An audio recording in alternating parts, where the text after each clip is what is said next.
Basta chicken tinola, sabaw palang ulam na. Ito ang lutong Pinoy na hanap-hanapin mo saan ka man mapadpad sa mundo. Ang chicken tinola. Papaya, pak choy, sibuyas, bawang, luya, ang ating marinated na chicken.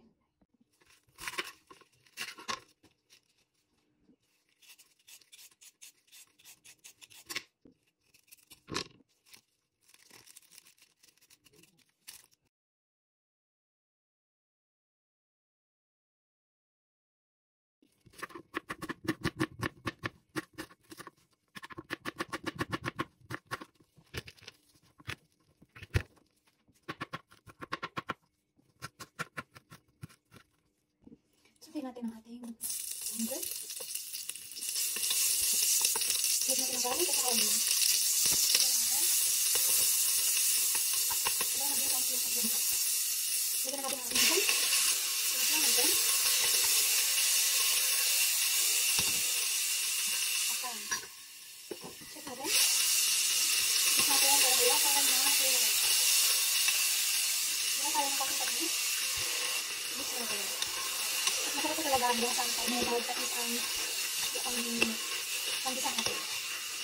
Lagay tayo ng dalawang pirasong kamatis. Mix natin. Gusto ko talaga sa tinola, nilagyan ko ng kamatis. At lagyan natin lumambot yung kamatis at yung kami. Check natin. Ayan, pwede natin maglagay ng ating gulay.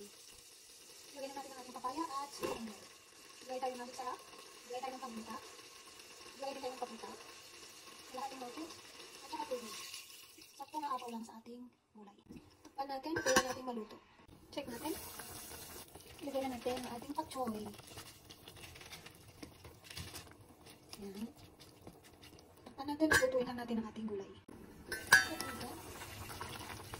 Ayan, luto na ang ating tinola. Tikman natin. Sakto ng lasa.